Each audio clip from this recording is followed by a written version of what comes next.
Εδώ ξεκινάμε, αυτή είναι η γραμμή κόλλας εδώ, παραγωγή κόλλας. Και αγωνιζόμαστε να πάρουμε το εργοστάσιο στα χέρια μας με συνεργατική εταιρεία οι εργάτες. Η επιχείρηση το 2011 προτίμησε να αφήσει τους εργάτες στο εργοστάσιο και να φύγει χωρίς να τους πληρώσει τα δουλευμένα τους, χωρίς τα δώρα τους. Ήδη είχε αρχίσει τμηματικά να μας δίνει λίγα λεφτά, μας είπε ότι δεν υπάρχει πρόβλημα, αλλά σιγά σιγά θα σας δώσουμε και τα άλλα.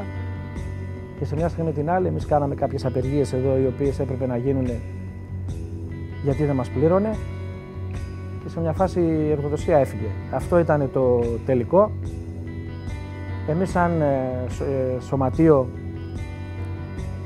της ΒΙΟΜΕ καθίσαμε, συζητήσαμε και είπαμε ότι άλλοι τόσοι δεν θα μπουν στην ανεργία και είπαμε ότι θα πάρουμε το εργοστάσιο στα χέρια μας εμείς, όλοι μαζί. Αυτό αρχίζει από πολύ καιρό πριν, αρχίζει από τον Ιούλιο του 2011 το να πάρουμε μια απόφαση τέτοια, το να διαχειριστούμε μόνοι μας το εργοστάσιο. Παίζαν πολλά πράγματα ρόλο. Ένα, πρέπει να πούμε ότι σε μερικούς ανθρώπους υπήρχε μια προλεταριακή κουλτούρα, ας πούμε. Και το δεύτερο ήταν η απελπισία των εργαζομένων στο να βρούμε αλλού δουλειά. Οπότε ήταν το μόνο σενάριο που μπορούσε να παιχτεί, το να σκεφτούμε εργαζόμενοι να μπούμε σε μια τέτοια διαδικασία. Και έτσι και έγινε. Πάρθηκε μια απόφαση σε μια συνέλευση τον Ιούλιο του 2011 που συμμετείχαν σχεδόν όλοι οι εργαζόμενοι και μεγάλο ποσοστό, το 97,5% ήταν υπέρ της απόφασης αυτής. Και έτσι το ξεκινήσαμε για να δούμε πώς μπορούσε να γίνει. Είχαν κάνει κατάσχεση στα μηχανήματα και στα εμπορεύματα και καλούσαν σε στήριξη και σε αλληλεγγύη ώστε να πετύχουν την επαναλειτουργία του εργοστασίου με αυτοδιαχείριση, με εργατική αυτοδιαχείριση στα δικά τους χέρια.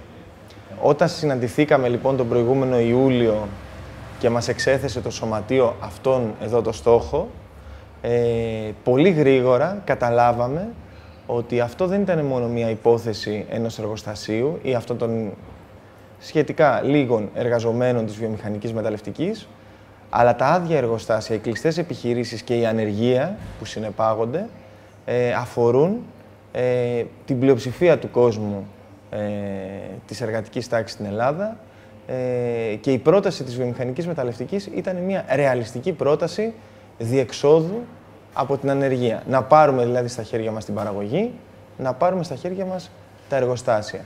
Here we have for the first time workers taking over a factory with or without the support of any political party. They didn't care.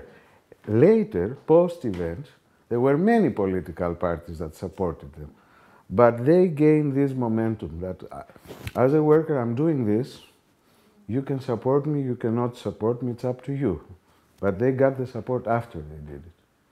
It was not motivated by political parties. It was one of the few examples in our history of self-motivated movement of people. Εδώ είναι το μηχανουργείο μας, το οποίο υπάρχουν μέσα οι μηχανικοί και οι ηλεκτρολόγοι, οι οποίοι κάνουν ό,τι χαλάσει εδώ μέσα, έρχονται, μας το φτιάχνουν. Περάστε μέσα λίγο. Από εδώ ο Δημήτρης είναι ο ηλεκτρολόγος. Λοιπόν, από εδώ είναι ο Παναγιώτης, ο μηχανικός μας. Το μηχανουργείο μας, το οποίο εδώ γίνονται κάποιες, ό,τι βλάβη και να υπάρχει, φέρνουν εδώ κάποια μηχανήματα, τα φτιάχνουν. Το παρόν έγραφε βιομηχανική μεταλλευτική. Κατάλαβες. Δεν μπορεί να βγει τώρα έξω, ας πούμε, αυτό. Μέσα θα φύγει παραγγελία για Αθήνα. Επειδή όμως δεν επιτρέπεται να φαίνεται το λογότυπο της προηγούμενης εταιρείας και επειδή δεν έχουμε άλλα να χρησιμοποιήσουμε, αναγκαστικά βάφω το λογότυπο να μην φαίνεται, οπότε δεν θα υπάρχει... Είναι νομικό, ας πούμε. Εδώ κατεβαίνανε, παιδιά, συνέχεια φορτηγά. Είχαμε πολλή κίνηση εδώ, πολλή δουλειά. Γιατί βγάζαμε και πολύ καλά υλικά. Πάρα πολύ καλά υλικά και τα προτιμούσε ο κόσμος. Και αυτή τη στιγμή που έχουμε χαθεί εδώ και 2 χρόνια από την πελατεία έξω, να σας πω, από τον κόσμο, μας παρακαλάνε, ξεκινήστε κάτι, βρείτε τον τρόπο Έτσι κι αλλιώς εμείς παράγαμε. Η εργοδοσία ήταν πάνω. Δεν ήξερε τι γινόταν εδώ κάτω. Το μόνο που την έννοια ήταν μόνο τα λεφτά. Εμείς παράγαμε, άρα μπορούμε και να το δουλέψουμε. Έχουμε δώσει την ψυχή μας εδώ μέσα. Έχουμε πιει, επειδή όλα αυτά που δουλεύουν μέσα τα χημικά, έχουμε χάσει κάποιο κομμάτι της ζωής μας και δεν μπορούμε να τα αφήσουμε έτσι αυτό το κομμάτι να πάει χαμένο τόσα χρόνια εδώ μέσα. Γι' αυτό κοιτάμε να μπορέσουμε να πάρουμε το εργοστάσιο να το δουλέψουμε εμείς σαν συνεργατικοί. Κοιτάξτε, αυτή τη στιγμή εμείς λειτουργούμε με τη Γενική Συνέλευση. Όταν λέμε πολιτικό, δεν έχουμε με κανένα κόμμα κάτι δεμένο αυτή τη στιγμή. Μας βοηθάνε όλοι και αλληλέγγυοι. Από εκεί και πέρα εμείς έχουμε το δικό μας κομμάτι και λέμε παιδιά, μέχρι εκεί εμείς με τη Γενική Συνέλευση θα προχωρήσουμε. Οι εργάτες της βιομηχανικής μεταλλευτικής βρέθηκαν σε αυτή τη θέση, να παλεύουν δηλαδή σε κάποια στιγμή μόνοι τους, γιατί βρέθηκαν στην άκρη του παραδοσιακού εργατικού συνδικαλιστικού κινήματος. Ενός εργατικού συνδικαλιστικού κινήματος που ειδικά στην Ελλάδα, αλλά νομίζω και σε όλη την Ευρώπη, έχει πλέον κρατικοποιηθεί, έχει περάσει με την άλλη πλευρά. Παρ' όλα αυτά, οι εργάτες της ΒΙΟΜΕ δεν το βάλανε κάτω. Ανοίξαν ένα δρόμο για ένα διαφορετικό εργατικό κίνημα. Για ένα διαφορετικό κίνημα με διαδικασίες βάσης, με άμεση δημοκρατία, με γενικές συνελεύσεις, με σωματεία βάσης και πραγματικό αγώνα για τις ανάγκες των εργαζομένων. Αλλά πάντως αυτό πρέπει να το κρατάμε καλά στο μυαλό μας. Όταν η βιομηχανική μεταλλευτική, το σωματείο της δηλαδή, ξεκίνησε να μιλάει ότι πρέπει να πάρουμε το εργοστάσιο, ότι πρέπει να το δουλέψουμε εμείς κτλ. Κανένας από τα επίσημα κόμματα ή τις επίσημες λογικές, ας πούμε, του συνδικαλιστικού κινήματος δεν πίστευε ότι αυτό είναι εφικτό. Σήμερα η ΒΙΟΜΕ τους έχει διαψεύσει όλους. Και νομίζω ότι αυτό είναι κάτι πολύ σημαντικό. Λοιπόν, πάμε τώρα στην παραγωγή της πάστας, που τα οποία φτιάχνουμε τώρα και φυσικά προϊόντα μέσα στην παραγωγή πάστας, το οποίο αυτή τη στιγμή πριν μια εβδομάδα εδώ υπήρχαν μόνο χημικά. Έχουν φύγει όλα από εδώ τα υλικά και έχουμε πάει σε βιολογικά προϊόντα. Αυτά όλα είναι βιολογικά προϊόντα εδώ. Αυτό εδώ είναι υγρό πλυντήριο πιάτο, ρούχων. Γίνεται μια συσκευασία εκεί με τα παιδιά τώρα, σε μπουκαλάκια. Έχουμε ξεμπεί σε αυτό το κομμάτι, γιατί αυτό το κομμάτι είναι αυτή τη στιγμή για μας και το κοστολόγιο πιο φθηνό για να μπορούμε να παίρνουμε τα υλικά, για να μπορέσουμε να πουλάμε και γιατί μας ζητάνε και όλος ο κόσμος από αυτό. Και αυτή τη στιγμή βγάζουμε και εδώ φυσικά προϊόντα, δεν βγαίνουν χημικά αυτή τη στιγμή.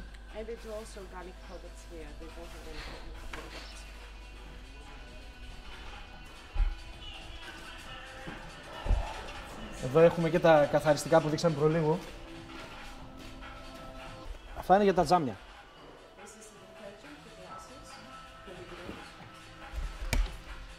Αυτό είναι μαλακτικό ρούχο. Εδώ γίνεται η συσκευασία αυτή τη στιγμή, τα παιδιά γεμίζουν. Δουλεύει φυσικά και το μηχάνημα. Απλώς είναι μια μικρή παραγωγή και δεν χρειάζεται να ρίξουμε πάνω στις δεξαμενές για να γίνει τώρα. Εμείς εδώ βγάζαμε δομικά υλικά σε μεγάλη παραγωγή, η οποία έφερνε και πολλά χρήματα. Αυτά τα χρήματα, ένα κομμάτι παίρναμε εμείς και τη μερίδα του λέοντος την παίρνανε τα αφεντικά. Εμείς δεν το θέλουμε αυτό, έτσι πως έγινε. Εμείς θέλουμε εργάτες να είμαστε πάλι, να παίρνουμε ένα κομμάτι ο καθένας και να το παίρνουμε, πώς να το πω, από την καρδιά μας, δηλαδή αυτό που πιστεύουμε. Χωρίς να έχουμε πίεση από κανένα εργοδότη και θα μας το λύσει. Και ό,τι κέρδος βγαίνει, θα μπει κάποιο ταμείο, να βοηθάμε όπως μας βοηθάει και ο κόσμος και εμάς, κάποιο ταμείο το οποίο να βοηθάμε τους άνεργους, κάποιους ανθρώπους που έχουν πολλή βοήθεια, σε τρόφιμα, σε χρήματα. Αυτός είναι ο σκοπός μας. Κοίταξε, εμείς έτσι κι αλλιώς έχουμε έναν άλλο προσανατολισμό. Πώς θα πρέπει να παράγονται και να διακινούνται τα προϊόντα.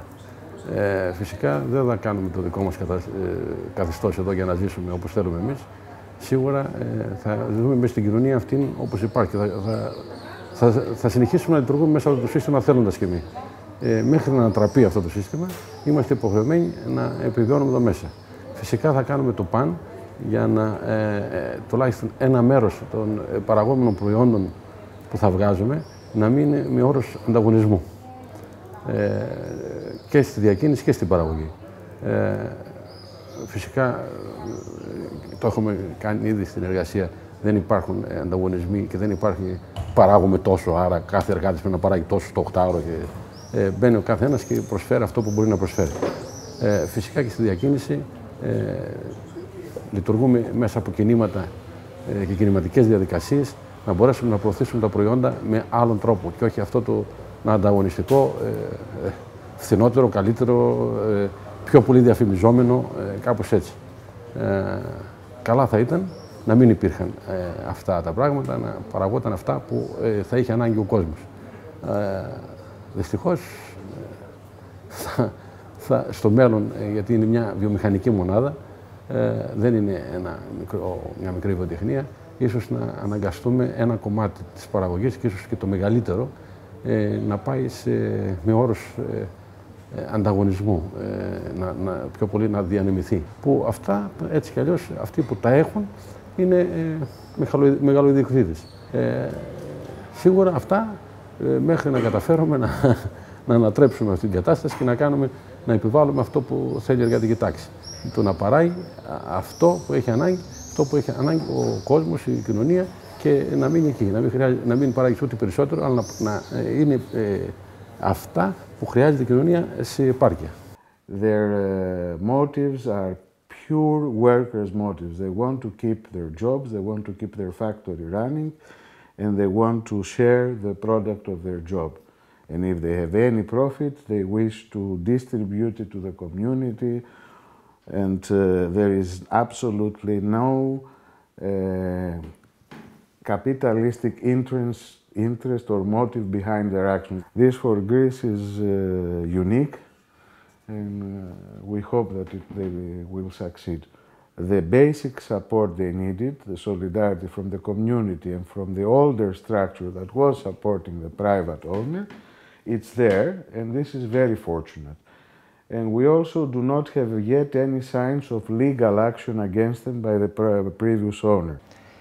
Στήριξη πρακτικά, η αλληλεγγύη πρακτικά, σημαίνει ότι προσπαθούμε να μεταδώσουμε το μήνυμα των εργαζομένων της βιομηχανικής μεταλλευτικής για την αυτοδιεύθυνση και τον εργατικό έλεγχο των εργοστασίων σε κάθε γωνιά της χώρας, σε κάθε εργοστάσιο, σε κάθε επιχείρηση, σε κάθε εργασιακό χώρο.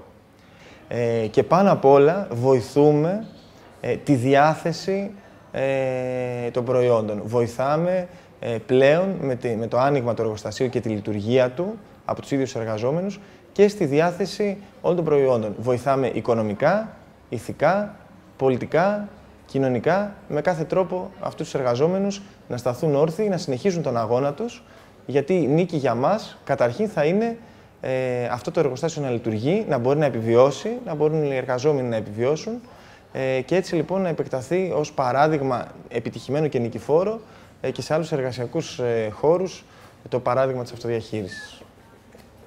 Εργάτη, χωρίς αφεντικά, χωρίς εσένα, γρανάζι δεν γυρνά. Εργάτη, χωρίς αφεντικά. Πρωτομαγιά σήμερα στην Ελλάδα, στη Θεσσαλονίκη, επίκαιρη όσο ποτέ. Βιώνουμε μια κατάσταση εξολόθρευσης της εργατικής τάξης. Εμείς κάνουμε ένα διαφορετικό αγώνα. Παρουσιάζεται και στο πανό μας αυτή τη στιγμή. Πιστεύουμε και προτείνουμε σε όλο τον εργατικό κόσμο να αλλάξει πλέον πορεία, πλεύση, σκέψη, να αγωνιστεί για αυτό που πραγματικά του ανήκει και αυτό είναι η εργασία του, η ζωή με αξιοπρέπεια. Καλούμε όλο τον εργατικό κόσμο σε αυτή την προσπάθεια να γενικευτεί, να αλλάξει κατάσταση σε όλη τη χώρα, σε όλο τον κόσμο. Η Πρωτομαγιά μετά από τόσα χρόνια πάντοτε είναι επίκαιρη, κάθε χρόνο. Η εργατική τάξη δεν σταματάει. Τόσα χρόνια παλεύει για δικαιώματα, παλεύει όπως είπαμε για την αξιοπρέπειά της, για μια διαφορετική στάση στη ζωή. Είναι σημαντικότατη, πιστεύουμε όσο τίποτε άλλο. Η κατάσταση των εργατών στην Ελλάδα είναι αυτή τη στιγμή έχει πέσει το επίπεδο του εργάτη εντελώς. Υπάρχει μεγάλη εκμετάλλευση. Το αφεντικό αυτή τη στιγμή κάνει ό,τι θέλει Γιατί παίζει με το καθενός τον πόνο και ξέρει ότι το σπίτι του δεν έχει φαΐ και εκεί πατάει κιόλας. Το μόνο που ξέρει να κάνει ο εργάτης είναι να ενωθεί, να αγωνιστεί για να φύγει αυτό. Η γενικότερη κατάσταση είναι ότι αν κάνεις μια βόλτα στην βιομηχανική περιοχή της Θεσσαλονίκης θα δεις κουφάρια εργοστασίων και απ' έξω ανθρώπους απελπισμένους να περιμένουν για να πάρουν τα λεφτά τους. Καταλαβαίνεις μια τέτοια κατάσταση που σίγουρα δεν μπορείς να βρεις δουλειά, σίγουρα κατά πάσα πιθανότητα δεν θα πάρεις και τα χρήματά σου. Το μόνο πραγματικό σενάριο που μπορεί να παιχτεί είναι το να μπεις στη διαδικασία να διαχειριστείς αυτά τα εργοστάσια και τα μέσα παραγωγής που υπάρχουν για να μπορείς να βγάλεις το ψωμί σου. Δεν υπάρχει άλλη λύση για μας.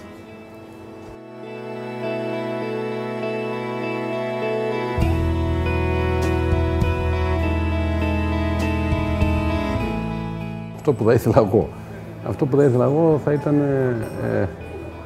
να μπορούσε καταρχήν να υπάρχει ένα πλαίσιο για να μπορούμε να λειτουργήσουμε όχι μόνο για μας, γιατί όπως είπαμε και παραπάνω ότι η ελπίδα θα είναι αυτό το πράγμα να μεγαλώσει και να υπάρχει ένα δίκτυο ολόκληρο που θα μπορούμε ένα κομμάτι τουλάχιστον να το διακινούμε μέσα σε αυτό το δίκτυο και μετά να κάνουμε και το πόλεμό μας μέσα στον ανταγωνισμό. Αυτό θα βοηθούσε στο να αναπληρωθεί και το ηθικό των συναδέρφων και καταρχήν θα πληρωνόμασταν πολύ πιο κοντά στον πραγματικό μισθό, ίσως και από το μισθό που έχει γίνει τώρα πολύ παραπάνω. Η ευχή, αν βάζουμε σαν ευχή να γίνει κάτι, είναι το πάρουν και άλλοι εργαζόμενοι σε άλλα εργοστάσια και να το πιστέψουμε τόσο πολύ και να μπορέσουμε να αλλάξουμε όλη την οικονομία, όλη την κοινωνία, όλο τον κόσμο. Η βιομέ είναι ένα μικρό κομμάτι. Εμείς θέλουμε να γίνουν πολλές βιομέ. Αυτό μετράει. Να μάθει έξω ο κόσμος, τα άλλα εργοστάσια που έχουν τα ίδια προβλήματα, να μπορέσουν και αυτοί να πάρουν τα εργοστάσια στα χέρια τους, γιατί είναι πάρα πολλά εργοστάσια στη βιομηχανική περιοχή που είναι απ' έξω οι εργάτες και περιμένουν να πάρουν τα λεφτά τους. Και η εργοδοσία έχει φύγει και αυτοί περιμένουν. Εμείς κάναμε την πρόταση, όπου βρισκόμαστε, ότι δεν υπάρχει άλλη λύση το να διαχειριστούν οι εργάτες στα εργοστάσια μόνοι τους. Σε αυτή τη φάση που βρισκόμαστε. Και όπως σας είπα και πριν, υπάρχουν πάρα πολλά τέτοια εργοστάσια που είναι εγκατελειμμένα. Μέσα λοιπόν σε αυτή την παγκόσμια καπιταλιστική κρίση είναι το πρώτο εργοστάσιο στην Ευρώπη το οποίο δείχνει ένα διαφορετικό δρόμο. Που λέει ότι αντί να κάτσουμε σπίτι μας, αντί να πούμε ότι χαθήκανε τόσα χρόνια εργασίας, αντί να αποδεχτούμε τη μοίρα μας ότι είμαστε άνεργοι, φτωχοί, εξαθλιωμένοι και μόνοι, θα ενωθούμε και θα απαιτήσουμε όχι απλά τα δεδουλευμένα, αλλά να πάρουμε την ίδια την παραγωγή στα χέρια μας, με καταλήψεις εργοστασίων, με αγώνες για να περάσει όλος ο πλούτος που εμείς παράγουμε στα δικά μας χέρια. Δεν ευχόμαστε πλέον. Εμείς υποσχόμαστε ότι αυτό που περνάει από το χέρι μας θα κάνουμε ό,τι είναι δυνατόν για να πετύχει αυτή η προσπάθεια, γιατί δεν αισθανόμαστε υπεύθυνοι μόνο για τον εαυτό μας πλέον, μόνο για τις οικογένειές μας. Αισθανόμαστε υπεύθυνοι για την εργατική τάξη. Να μην πούμε ότι της Ελλάδος έχει πάρει πολύ διεθνείς διαστάσεις. Περιμένουν από εμάς πολλοί κόσμους να πετύχουμε και γι' αυτό καταλαβαίνουμε ότι είμαστε υποχρεωμένοι να πετύχουμε. Και θα το κάνουμε. Θα το κάνουμε γιατί έτσι θα δοθεί μια άλλη δυνατότητα στην εργατική τάξη και σε όλη την κοινωνία να μπορεί να σκέφτεται αλλιώς. Εκεί ελπίζουμε και γι' αυτό παλεύουμε τόσο δυνατά για να μπορέσουμε να το πετύχουμε. Ο κόσμος έχει αγανακτήσει και έχει καταλάβει πια με ποιους έχει να κάνει. Και εγώ πιστεύω ότι σε λίγο καιρό αυτό θα γίνει, γιατί τα παραδείγματα φαίνονται. Όταν ο κόσμος δεν έχει στο σπίτι του να φάει και όταν βλέπει ότι εξαφανίζονται τα αφεντικά, το μόνο που μπορεί να κάνει είναι αυτό. Να πάρει την εργασία στα χέρια του για να μπορέσει να ανταπεξέλθει και να ζήσει με την οικογένειά του αξιοπρεπώς. Γιατί από εδώ και πέρα κοιτάνε να μας φάνε μέχρι και την αξιοπρέπεια, αλλά η αξιοπρέπεια δεν θα τη χάσουμε και ούτε θα τους τη δώσουμε. Θα αγωνιστούμε και θα την κερδίσουμε.